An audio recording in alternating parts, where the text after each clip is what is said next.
أعوذ بالله من الشيطان الرجيم بسم الله الرحمن الرحيم ربي اشرح لي صدري ويسر لي أمري واحلل عقدة من لساني يفقهوا قولي.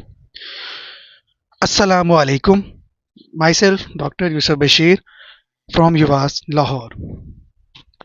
Our today's topic for discussion is testicular necrosis following orchitis in rabbits.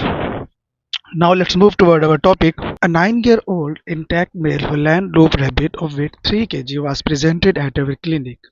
The history revealed that the rabbit was showing hind limb lameness, chronic diarrhea, and the scrotal and the perineal swelling.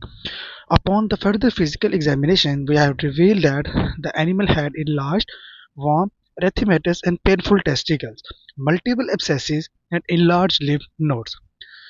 On palpation, the left testis of the animal was about 7 by 3 centimeter, that is 7 centimeter in length and 3 centimeter in width, while the right testicle of the rabbit was about 2 centimeter long and 1 centimeter wide.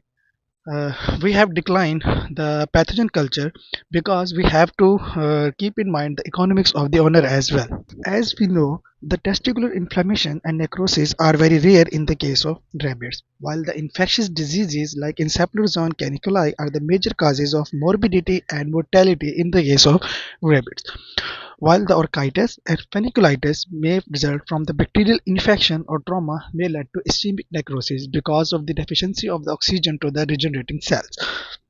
While the delayed diagnosis can cause the irreversible tissue damage and the sepsis that we have to be managed by the surgeon. Now let's move toward the diagnostic findings of our case. We have preferred the ultrasonography to examine the internal organs and the reproductive system of the rabbit. On ultrasonography, it was revealed that the left testis was enlarged, heterogeneous, and ecotexture with multiple anechoic regions, while the mediastinum of the testes were not visualized upon the ultrasonography.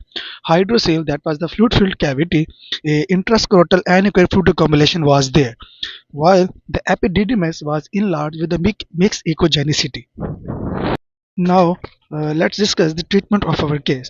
Basically, we have preferred the medicinal treatment first, and we have used the combination of two antibiotics that are the enrofloxacin for the and cefazolin for the 10 days subcut. While to relieve to relieve the pain of the rabbit, we have preferred the NSAID flunixin beglumin for the 3 days continuously. We have also acquired the surgical treatment, that is the abscess drainage and the irrigation, while the inflammation extended to the spermatic cord that may lead to the funiculitis.